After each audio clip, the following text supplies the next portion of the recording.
You arrive by bus late in the evening. The sky is painted with soft shades of purple and blue. A gentle breeze carries the scent of pine and damp earth. The town of Fern Creek is small, quiet, nestled among hills covered with tall evergreens. Street lamps flicker on slowly, casting warm pools of light onto the wet pavement. A fine mist rolls through the streets, curling around signs and lamp posts. You feel as if the air itself is whispering, inviting you to slow down, to breathe deeply, to forget the rush of the world you left behind. The bus pulls away, leaving you alone at the old wooden bus stop. Nearby, the faint sound of water laps gently against the shore of Slater Lake. Hidden just beyond the trees, you step forward, your footsteps soft on the damp gravel. A sense of calm settles over you, as if the town itself is welcoming you home. The buildings here are simple, weathered by time, painted in faded colors that tell stories of many seasons past. A flickering light shines from the window of a small cafe, the warm glow promising comfort and kindness. But tonight you decide to head toward the guest house by the lake, where Mrs. Aldridge awaits. The path to the guest house winds through a narrow trail lined with ferns and wildflowers. The mist thickens, wrapping around you like a soft blanket, muffling sounds and blurring edges. As you walk, the world feels both familiar and dreamlike, suspended between night and morning. Finally, you see the faint outline of the guest house, a cozy wooden cabin with smoke curling from the chimney. Mrs. Aldridge stands on the porch, her eyes gentle and knowing. She smiles and beckons you inside, her voice soft as the night itself. "Welcome to Fern Creek," she says. "You've come to the right place to find rest and dreams. ... You step inside, the warmth enveloping you like an embrace. The scent of cedar and old books fills the air. The fire crackles quietly in the hearth. You feel your shoulders relax, the tension of your journey slipping away as you settle into your room. The window reveals the dark, mist-covered lake outside. You know the night ahead will be filled with quiet wonder and perhaps a touch of mystery. You close your eyes, breathe deeply, and let the stillness of Fern Creek wash over you. The door creaks softly as you enter the guest house. Warm light spills from old-fashioned lamps, casting dancing shadows on the wooden walls. Mrs. Aldridge moves with quiet grace, her footsteps almost soundless on the worn floorboards. She offers you a smile, gentle and knowing, as if she has been expecting you for a long time. The room smells of cedar and lavender, a soothing combination that wraps around you like a gentle hug. You notice shelves filled with books, their spines faded but well loved, telling stories of times long past. A thick quilt lies folded on the armchair, inviting you to rest. Mrs. Aldridge pours you a cup of tea, steam rising slowly from the porcelain cup. She speaks in a soft voice, low and comforting. Many come to Fern Creek seeking peace, but the lake has its own stories. whispered only to those who listen carefully. You sit by the window, watching the mist swirl over the lake. The world outside seems to hold its breath. Waiting for something unseen, Mrs. Aldridge continues. There is a voice in the mist, a song without words, and sometimes it calls to the lost, to those who need to remember. Her eyes meet yours, full of quiet wisdom. You must be patient, and if you hear the lake calling, do not answer immediately. Wait. Let it speak twice, then choose. You feel a gentle chill, though the fire burns warmly nearby.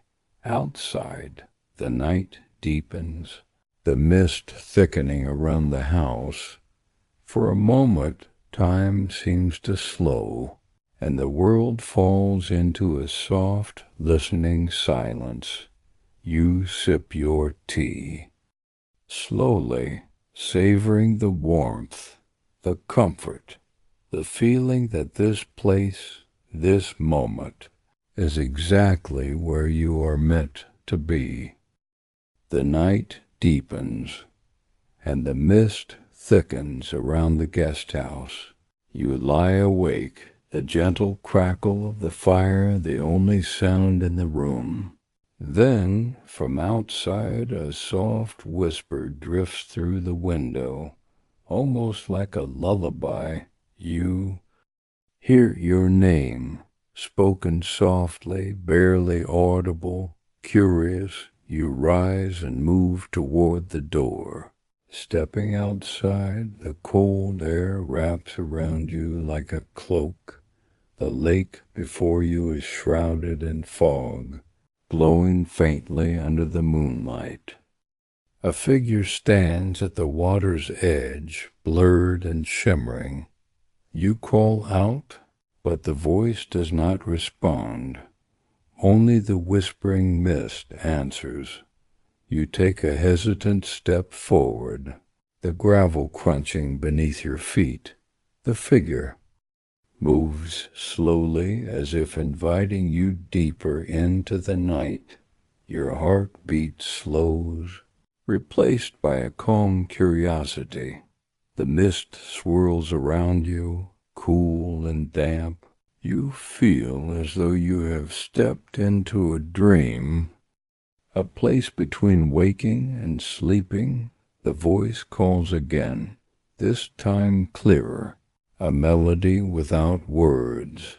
You close your eyes, breathing in the night air. The world fades away, and you are left with the soft embrace of the mist and the lake's silent song. Morning light filters through the curtains, soft and golden.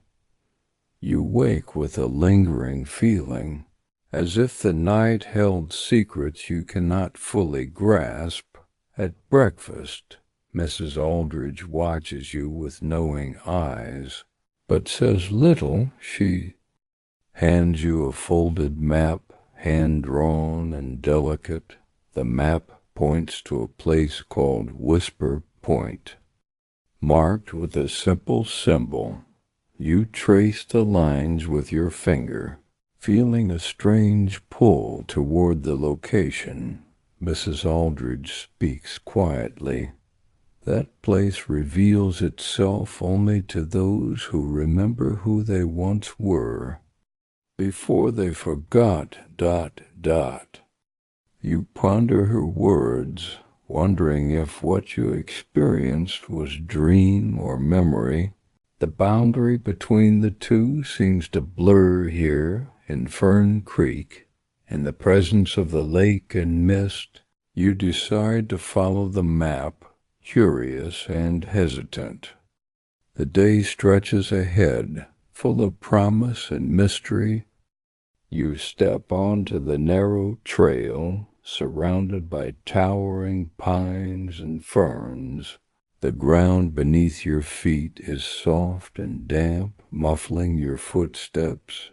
Mist weaves between the trees, swirling gently, hiding secrets and shadows alike. The path wanes deeper into the forest. Sunlight filters weakly through the thick canopy. Bird song is distant, replaced by the quiet whisper of leaves and the occasional snap of a twig. You feel eyes watching you, not with menace, but with gentle curiosity. As you walk, the sound of running water grows louder.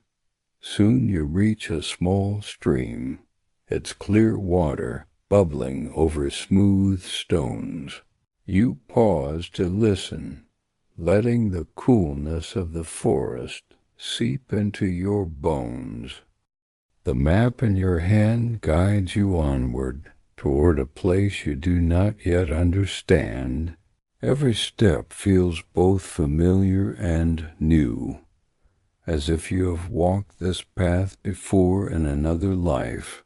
The mist thickens again, enveloping you in a soft, gray embrace. You slow your pace, breathing deeply, feeling the forest's heartbeat align with your own. Ahead, the trees part slightly, revealing a quiet clearing bathed in dappled light.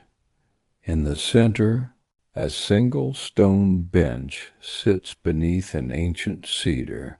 You sit down, resting, letting the stillness fill you.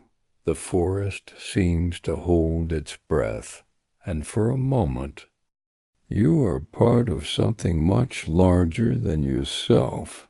The lake's voice echoes in your mind, a gentle call to remember, to be present, to listen. The trail leading to Whisper Point begins just beyond the last house on Maple Hollow Road.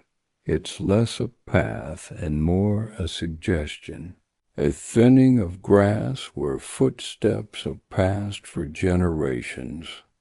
The fog grows thicker here, curling around your legs like curious cats. Overhead, the pine trees press close together, their branches forming a natural tunnel that swallows what little daylight remains.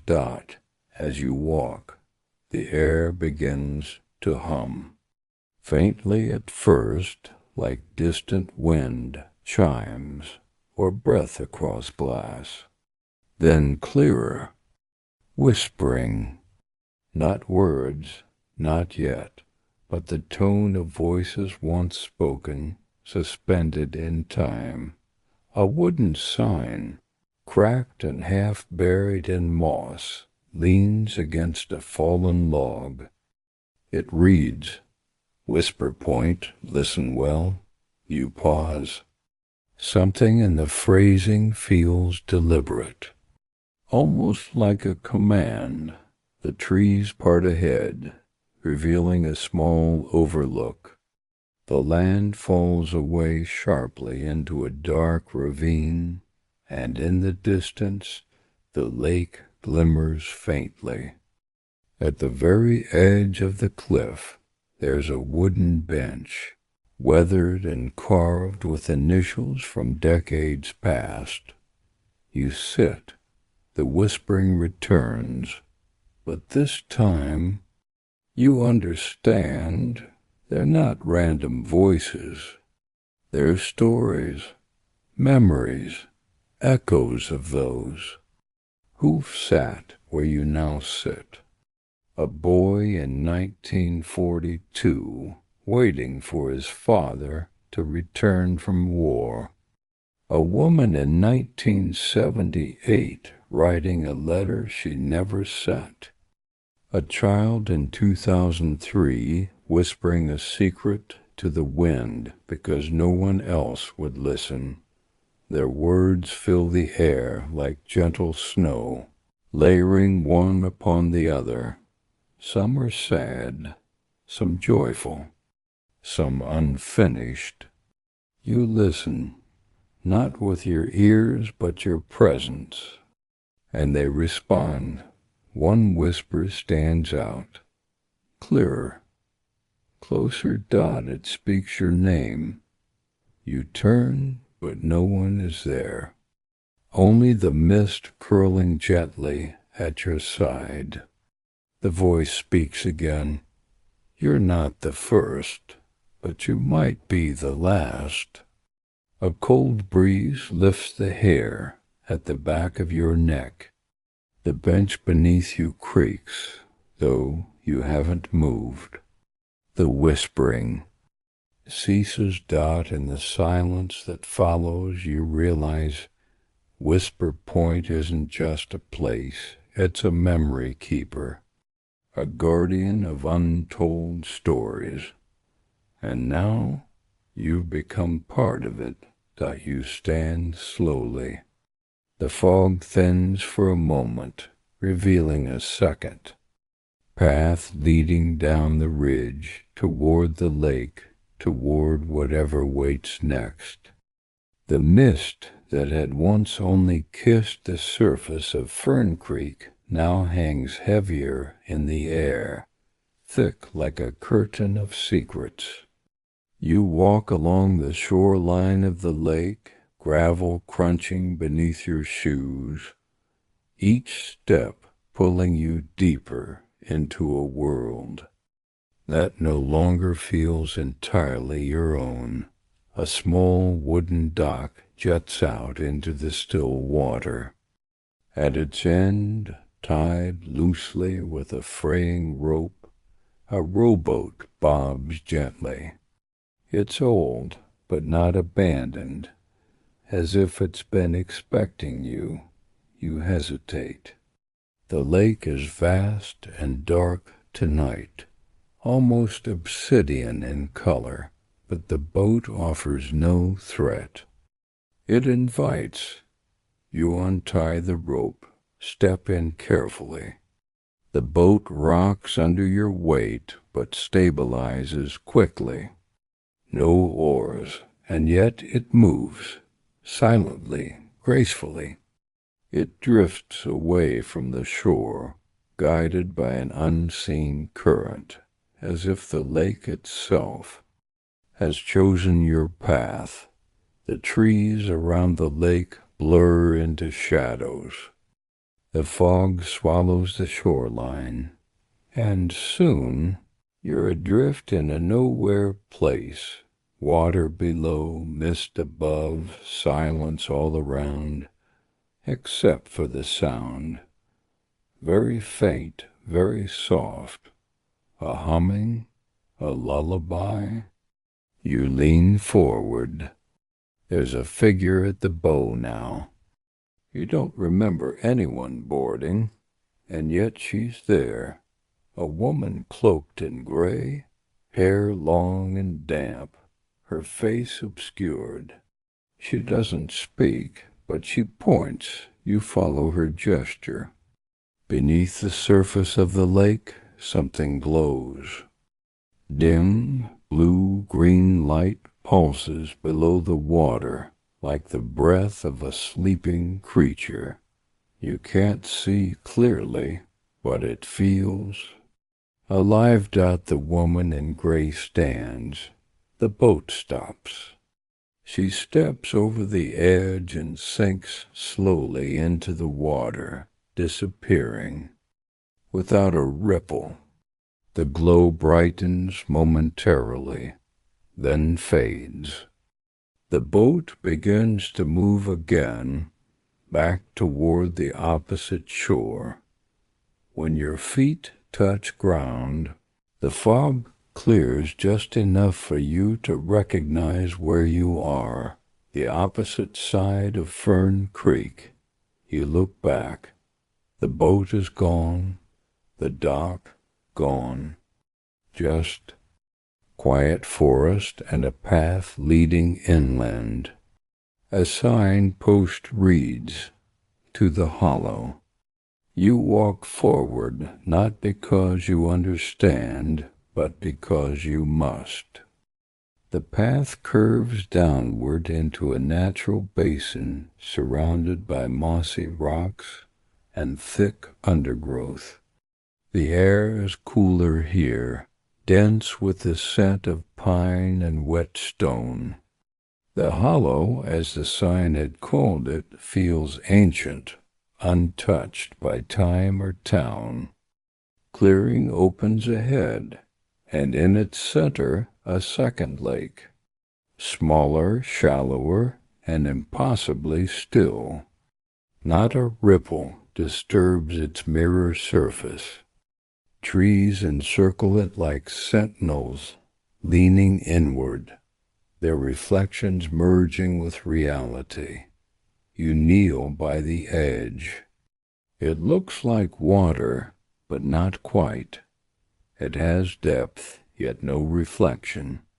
You reach out, fingers barely grazing the surface, and the world flips. You're no longer kneeling, but standing beneath the lake dot above you is the world you know, shimmering as if viewed through glass. Around you, a dry, open cavern lit by the same blue-green glow from earlier. The ground is stone, but plants grow here. Strange, translucent vines, flowers that pulse like fireflies. There's no ceiling, only the lake's underbelly, your sky. You walk. A narrow bridge of rock guides you forward, deeper. You pass carvings on the walls, spirals, moons, eyes. Symbols you've seen before, in dreams you forgot. Upon waking dot at the center of this world sits an altar, ancient and cracked. Upon it, a pendant. It's made of something like obsidian, etched with the same spiral as the walls. When you touch it, the chamber pulses. Voices, dozens, hundreds, whispering, not in language, but in feeling. Regret, hope, remembrance. The pendant burns cold in your palm, and you suddenly understand this is the memory of the lake, a record of those who have come before, those who listened. You look up, and the surface begins to shimmer. You are being pulled back. The pendant clings to your chest, unwilling to be left behind. With one last glance at the cavern sky, you rise. You wake by the edge of the second lake. The water is still again. But now you carry something with you. Not just the pendant, but the knowledge that Fern Creek hides more than mist and mountains. It remembers that evening as you walk through the quiet streets of Fern Creek. You feel the change. The townspeople nod politely, but their eyes linger a second too long, as if they sense you've glimpsed something they have learned to ignore. The sky above glows with twilight, but something is wrong. You look up. Two moons. One, your familiar silver companion. The other, larger and pale blue, hovering silently beside it. The townspeople do not look up. They go about their evenings, watering plants, lighting lamps, closing shop, but you can't look away. The second moon pulses faintly, casting light that feels heavy, not dangerous, but significant. You return to your guest house. On your Windowsill lies a folded note. No name, just one sentence. Tonight the veil is thin. Sleep doesn't come easily. The pendant by your bed pulses like a heartbeat.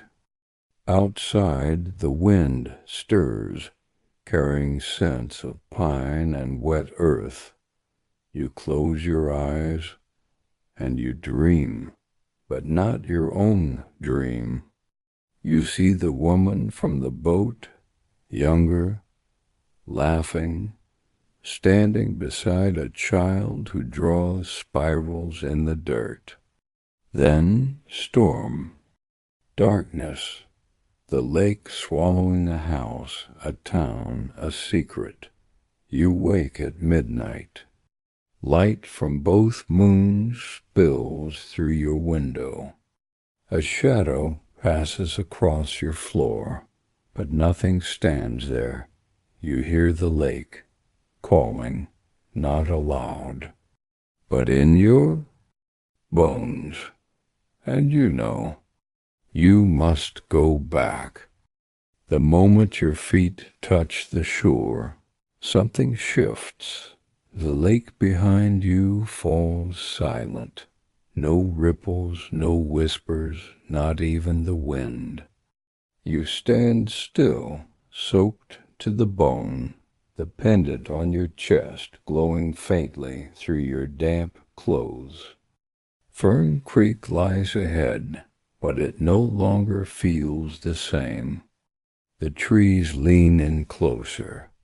The fog clings tighter. Even the stars seem to watch more carefully now. You walk slowly, as though your footsteps might break some fragile surface beneath reality. The streets are empty, no lights in the windows. No distant hum of cars, just the occasional flicker of movement at the edge of vision. A curtain swaying when no wind blows. A shadow crossing a street light that doesn't exist. As you pass the old bakery, the door creaks open on its own. The scent of cinnamon and ash lingers, an echo of mornings long past. Inside, the shelves are filled not with bread, but with journals, dozens of them. Some open, others sealed with red twine. Each bears a name you've heard whispered by. The lake names you thought forgotten. One journal has your own name. You don't take it. Instead, you step back into the night. The pendant pulses once. A path of lanterns lights before you. Small oil lamps placed on the ground, each flame trembling.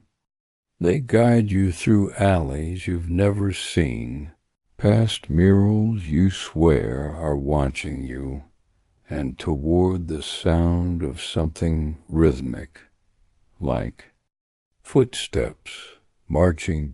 You follow. The sound grows louder. A drum beat? No, not a drum. Something softer, hollow, like bones tapping wood. You arrive at the town square, and there they are. A parade, silent, strange and slow. Figures robed in black and silver. Masks of glass and bark. Spirals painted on every face. They march without music.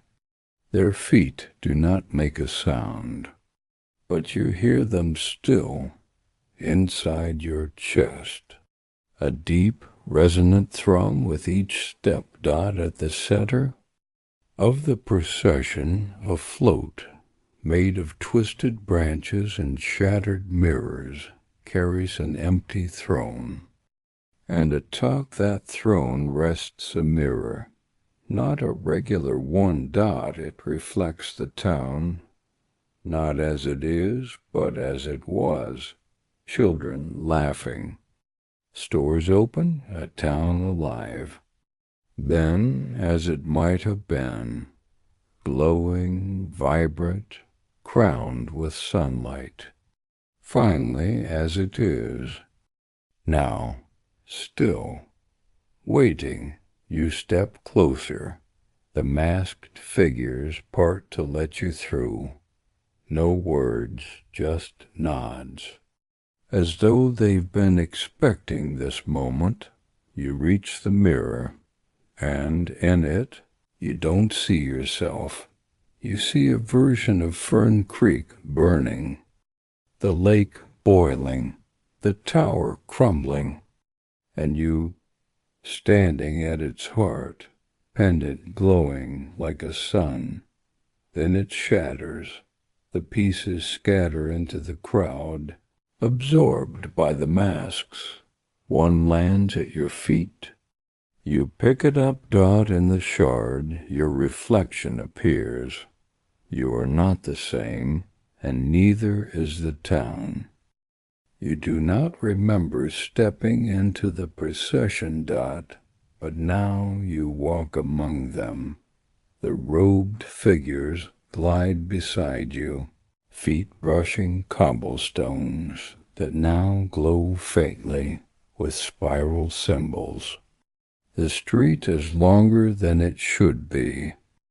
Buildings stretch upward, their windows filled with flickering candlelight, though you see no flames. The masks beside you turn, one by one, some carved of wood, some smooth like porcelain, others textured like river stones.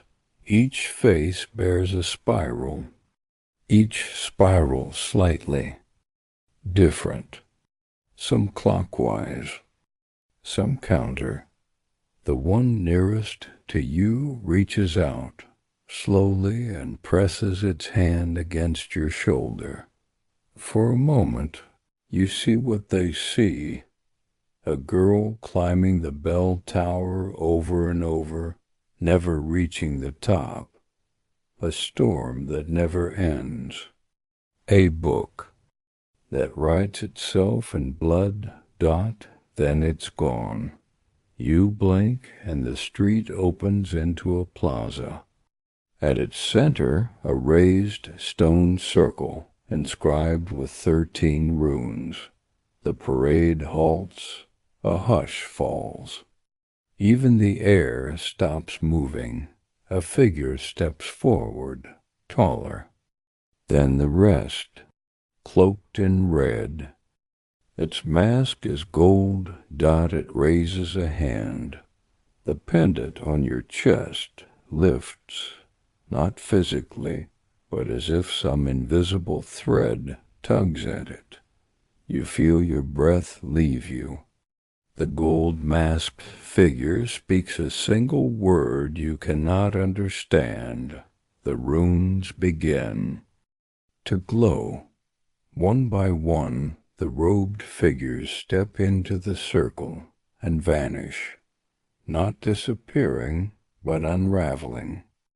Spirals of light unwind from their forms, rising into the sky like smoke caught in reverse.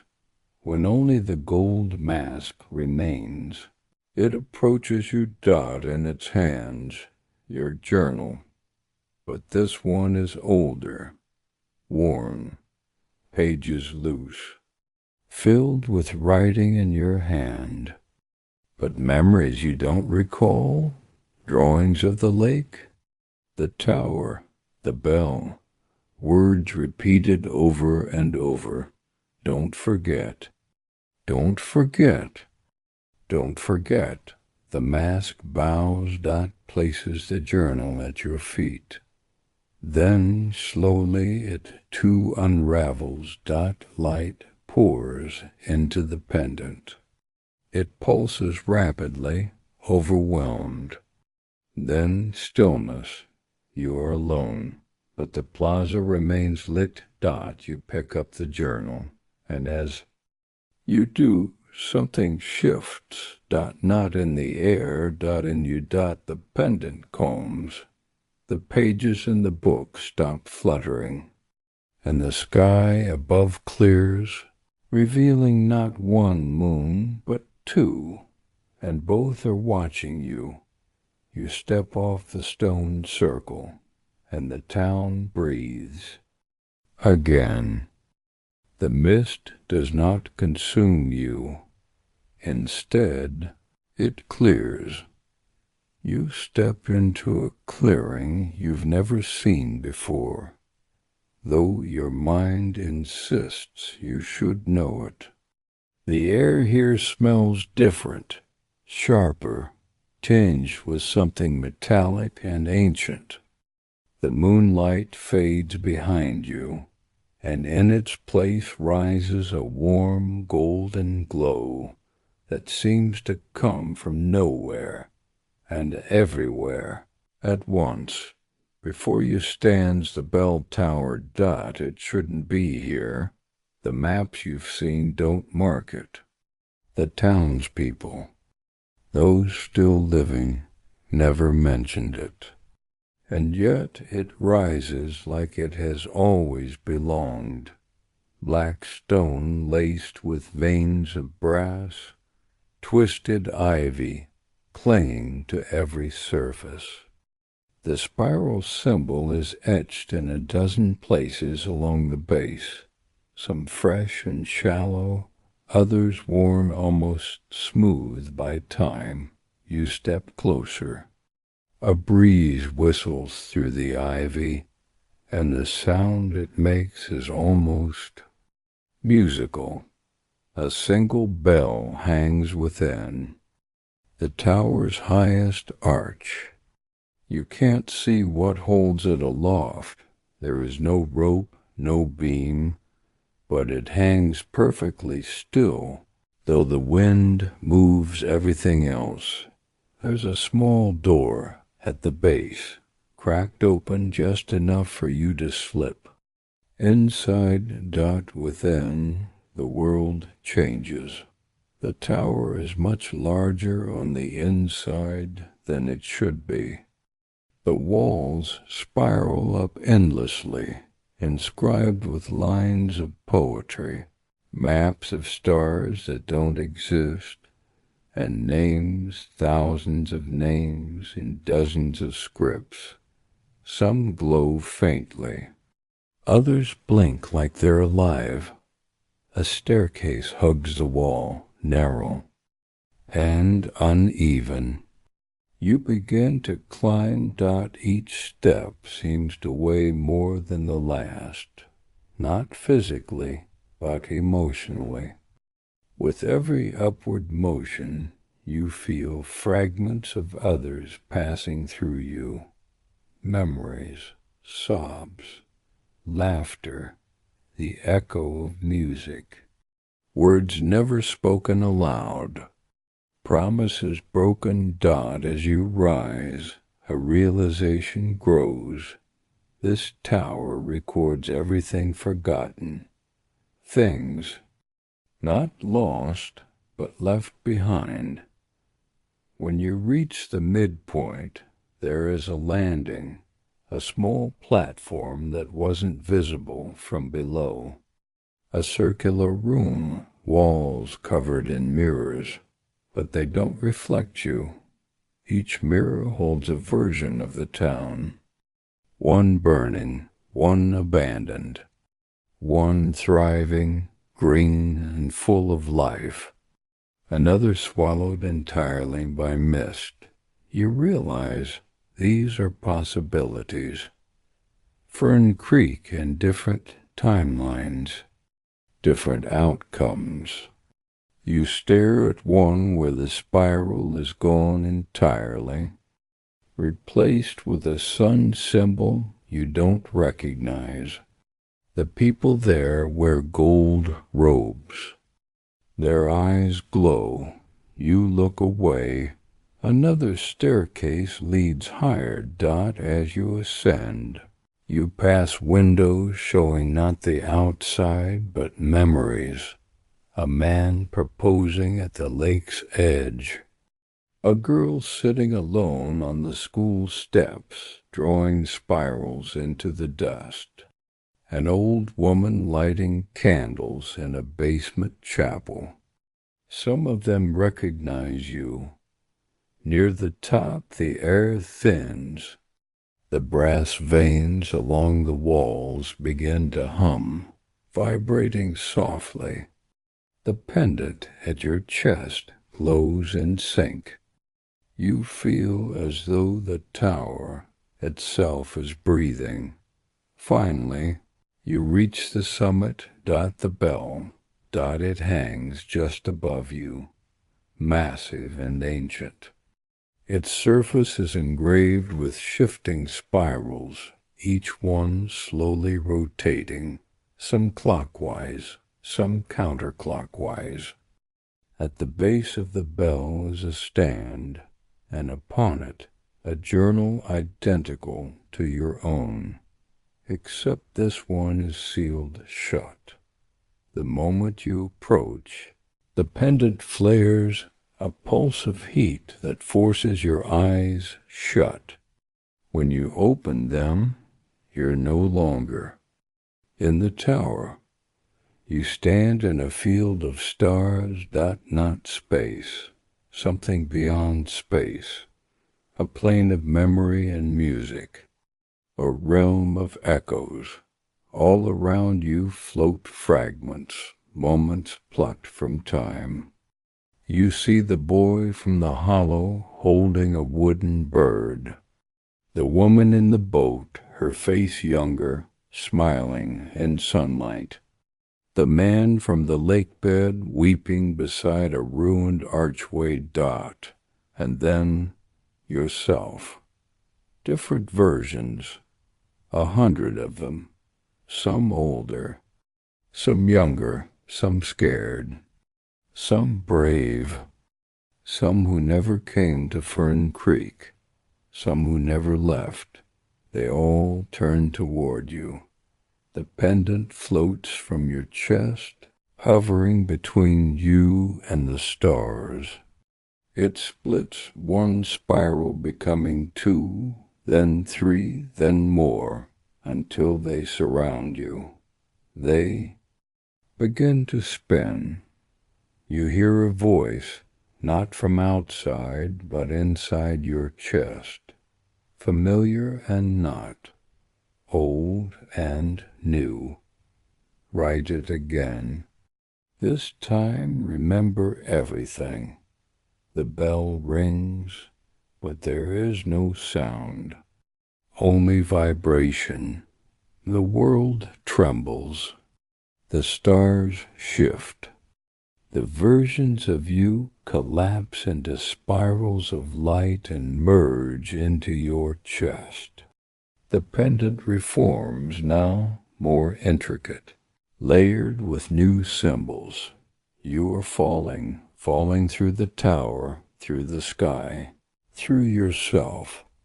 You land on your feet, back inside the tower atop the summit.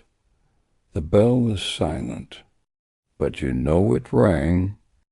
You know what it awakened. The journal on the stand has opened. Blank pages. A new beginning. You pick up the quill beside it.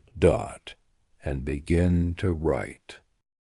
The staircase from the bell tower does not descend the way it should. You expected to spiral back down into familiar stone, maybe even wake from whatever dream Fern Creek has become. But instead, each step carries you deeper, not downward. In space, but inward, into memory, into shadow. The air cools. The walls begin to pulse faintly, like veins in a living thing. The spiral symbol appears again, but now in motion. It shifts along the stone, crawling like ink in water, glowing softly with a blue light. Your pendant reacts, flickering in rhythm dot at the bottom. There is a door, not ancient but modern, iron and glass like a museum vault. It opens with a breath, not a creak, and reveals what lies beneath Fern Creek, an archive. Endless rows of shelves, each filled with artifacts. Hourglasses with black sand, lanterns that burn with no oil, mirrors that reflect strangers' faces, journals, so many journals, some bound in cloth, others in bark, some with covers that shimmer like fish scales. You walk slowly. The pendant glows more brightly here, illuminating titles as you pass. Names you recognize, not just from Fern Creek, but from dreams. Stories you've half remembered your whole life. Symbols etched on spines, spiral combinations that almost speak. And then your name, a section just for you. Dozens of books, some thick, others slum, one wrapped in vines, one glowing faintly, another leaking black ink onto the shelf below. You pick one up and your hand jolts back. The sensation is not pain, but weight. Emotional, mental, spiritual. You understand immediately. These are timelines. Versions of your life, each book a fork. A path taken or ignored, choices made or avoided. In one, you never came to Fern Creek. In another, you arrived too late. In a third, you stayed forever and became something else. Farther down the hall, you hear someone humming. You follow the sound. It leads you to a chamber at the archive's center. There, seated at a desk carved from lakebed stone, is a woman. Her hair is long and silver. Her eyes are completely black, yet somehow kind. She is copying text from one journal to another. Her quill does not touch ink. It writes with light. She looks up. "You found your way," she says. Her voice is not a whisper, but it carries the same gravity. You ask her who she is. She smiles gently. "I am the scribe, the keeper, the one who remembers what others forget." You sit across from her. She slides a journal toward you. "It's blank. You can write the rest," she says. "Or you can remember it, but you must choose. One path moves forward. The other circles back. You hesitate." She nods. "Most do." Before you can decide, the pendant flashes. The journal you left behind at the bell tower appears beside you, still open.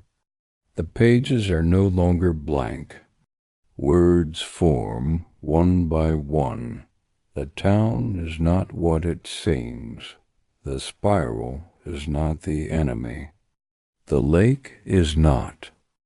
Asleep. You ask the scribe what it means.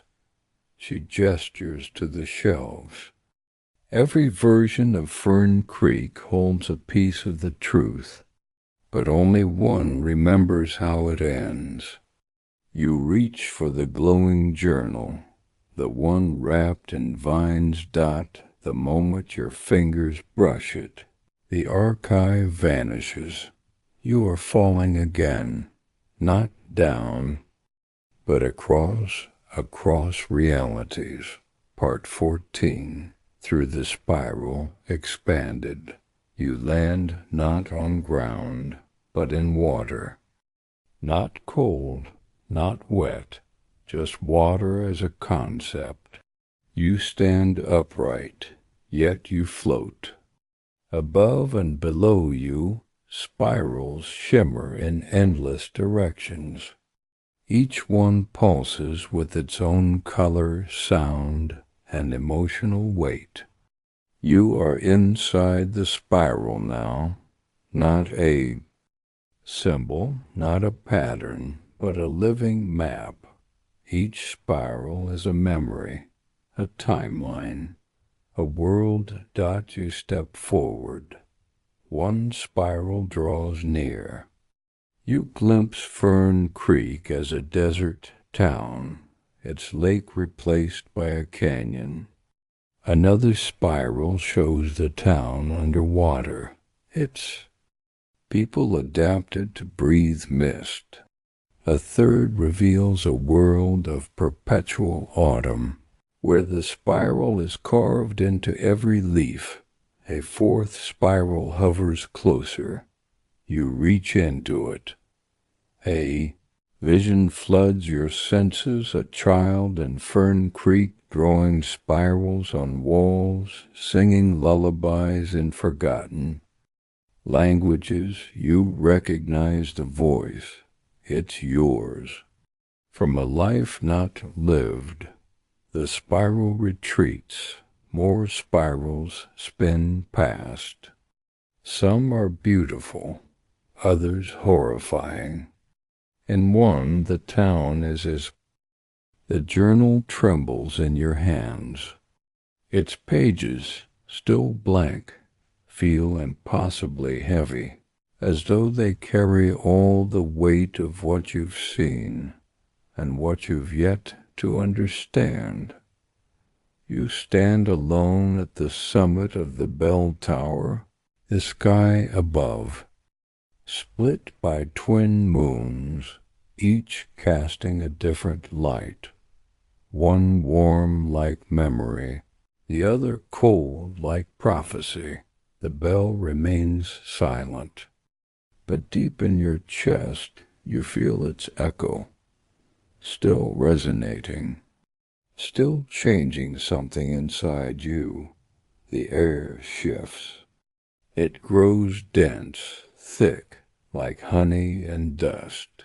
You blink, and the tower around you fades, like paper soaked in rain. You're not falling. You're drifting sideways, inward, backward. Time unwinds itself. The stars rearrange.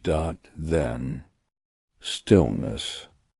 Total, enveloping, sacred stillness. When the fog lifts, you're no longer at the top of the tower. You're in a cavern. It breathes.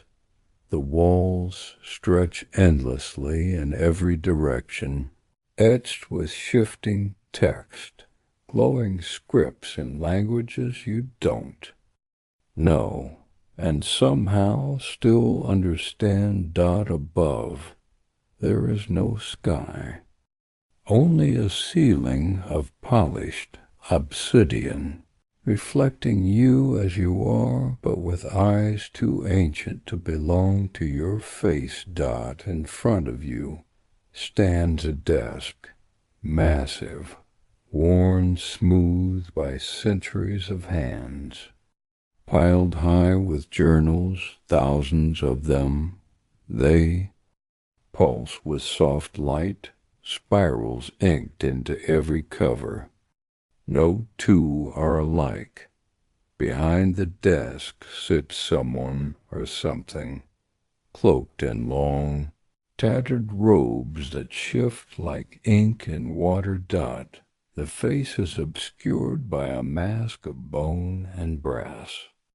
A single spiral carved into the forehead. Its fingers, impossibly long, Turn a page without touching it, dot. It looks up and speaks without moving. Welcome, story keeper. Its voice isn't sound. It's a sensation like heat down your spine, like being remembered by something older than time. You try to speak. You can't. Not yet. The figure gestures, and one of the journals lifts from the pile, floating toward you. It opens. Inside your dreams. Not your memories, not visions. Dreams, half-finished drawings, unwritten stories. A house that breathes through its walls. A boy who speaks to the moon in riddles. A field where shadows sing. You recognize them. All. The archivist, for that is what it must be, speaks again. This is what you carry, unwritten, unremembered, unspoken, but not lost. You try to ask, why me? What is this place? Am I dead? The archivist shakes its head. No, not dead, not yet. You are in the place between pages, the binding between stories, the ink before it dries. It reaches into the desk and pulls out a second journal, this one scorched, edges blackened, cover marked by a spiral and a sun, the same sun symbol you saw in the mirror room of the tower. This, it says, is what nearly happened. You flip through the book. It shows Fern Creek, burned, flooded, gone. The lake drained to dust. The townspeople, spirals burned into their skin. You standing in the ruins, eyes, blank, pendant dark. This version was close, the archivist murmurs. Too close, but you turned the page before it was written. You closed the journal. It vanishes. Then the archivist gestures toward the cavern walls. Everywhere, images begin to stir, like moving paintings, like memories caught in loops.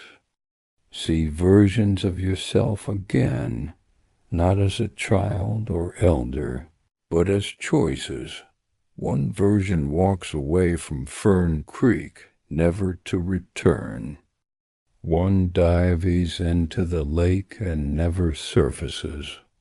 One climbs the tower and doesn't come back down, and one walks into the fog, hand in hand with someone you've never met, smiling like it's the end of a story and the start of another. These, says the archivist, are the shelves you were never meant to see.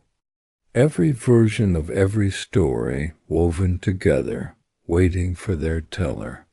Its head tilts. You have heard the bells. You have worn the pendant. You have gathered memory. Pain, hope, and silence. You may ask one question. You hesitate. The fog within you clears just enough for a single thought. So you ask, what happens if I stop writing? The archivist does not speak. Instead, it holds up a blank journal, and gently it sets it ablaze. No heat, no smoke. Just light. Soft and fading. The pages curl, the cover collapses, and in its place absence. Not darkness, not forgetting, but the quiet where meaning used to live. Then the archivist speaks, softer now. Stories do not live unless they are told. The spiral is not a trap, it is a path. But paths disappear if no one walks them. It places a quill in front of you, the same one from the tower. The archivist's eyes, if it has eyes, watch you for a long time, and then the mask begins to crack. Light pours from within. One shard breaks free, floating toward you. It nestles against your chest, merging with the pendant dot. The spiral glows brighter, more intricate. The archivist vanishes. Only the desk remains, and the journal open, blank, waiting. You sit. The ink is warm. The pages soft, almost breathing. You begin to write, not from memory, but from knowing. The lake, the tower, the girl who lit candles in the dark, the boat that waited, the parade of silence, the bell that never rings until it does. Each word carves the path back into place. Each sentence rewrites the cracks in the world. And when you finish the first page, you feel the cavern begin to fade, not collapse, not end. Just turn. Like a page. You are lifted, light as breath, back through the spirals, back through the stars.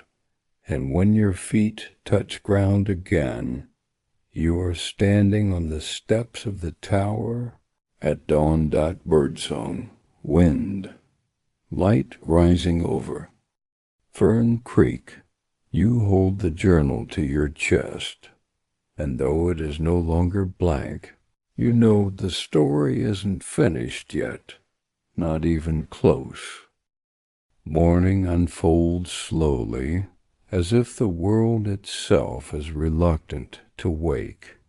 Fern Creek glows with a soft, golden haze, the air fresh and full of dew, the sky painted in strokes of pale lavender and rose.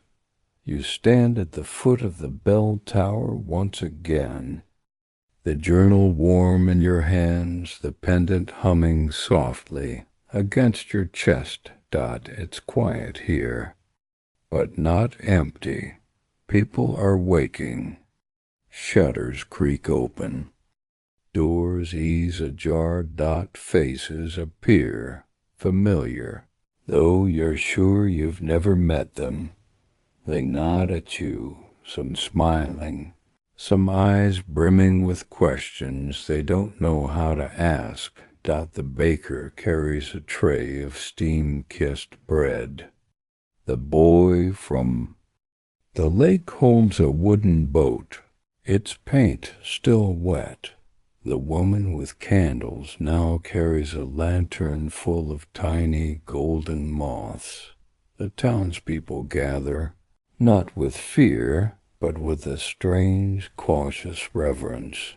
They seem to know something has changed. You step toward the tower. The great oak door groans open, just enough to let you in. The spiral symbol has faded, but you feel it, pulsing, still alive beneath the wood. Inside. The stairwell waits, dustless, lit with thin strands of morning sun. You begin to climb.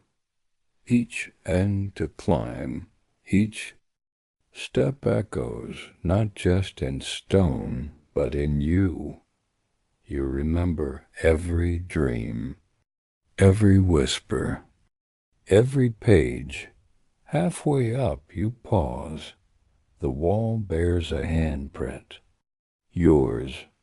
Burned into the stone, you place your palm against it. It fits. It recognizes you. The wall shivers. A breeze rises from nowhere, carrying voices, not words. Names yours. Others. Some you know, some you don't yet. The top of the tower is brighter now. Light floods through the window. The bell is awake. You step onto the platform. The town lies below, peaceful, breathing. The lake glimmers like a mirror. Mist lingers at its edges, but no longer hides. You open the journal. Its pages are full, inked with everything you've seen. But the final page is blank. Waiting.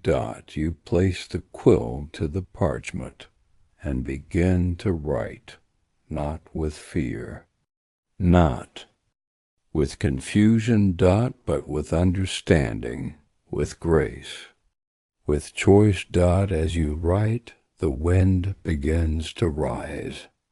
Feathers, leaves, scraps of forgotten stories lift around you. The bell stirs. You look up and see her. The girl from the fog. She stands across the platform, barefoot, holding the same spiral lantern she once used to guide you. She smiles. You nod. No words are exchanged. None are needed. She steps forward. So do you? Together you touch the bell. It sings. Not a chime, not a clang, a song, a deep, resonant tone that spirals into the sky like light through water. The sound washes over the town, over the lake, over the woods and winding roads beyond. It doesn't hurt. It doesn't frighten. It remembers. People pause, mid-step. Heads tilt skyward. Eyes widen. Hearts open. 1,000 memories awaken. Some theirs, some borrowed, some newly made. You feel the earth shift, not crack, not break. Open. The sky above bends, not with color, but with possibility. The twin moons hover side by side, one beginning to fade in the rising sun, the other holding on a moment longer. The bell continues. It tells of loss and hope, of silence broken, of stories reclaimed. The pendant at your neck glows. So does the spiral etched in your palm. From below, the townspeople raise their eyes. No longer uncertain, no longer afraid. They gather at the base of the tower, not to worship, not to question, but to witness. You turn a final page. And find not blankness, but reflection.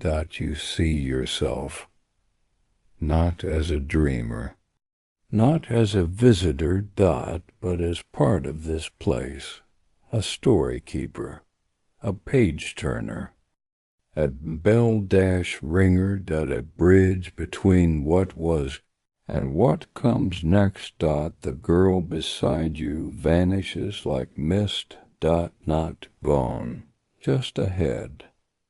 A path now visible behind her. The quill lifts from your hand.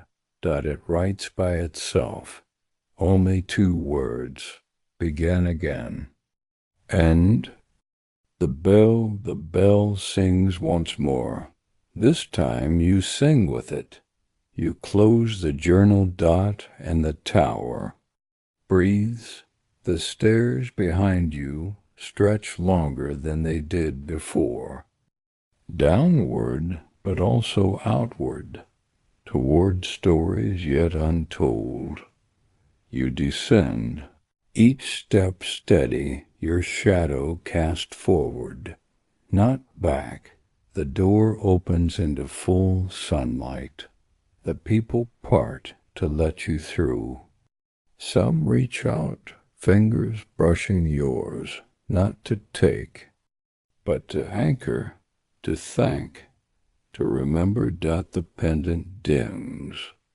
The journal is gone, but you are not empty. You are full of spirals, of songs, of selves. You walk to the lake. Its surface calm, but alive with gentle ripples, as if stirred by invisible fish or unseen music. You sit. The sun rises higher. The world does not ask anything more of you today. And yet you feel the spiral again, turning slowly, kindly. Not pulling you back, but calling you forward. The bells have rung. The sky has woken. The page is turned. And Fern Creek waits. Not as a mystery, not as a riddle, but as home, the end, and also the beginning.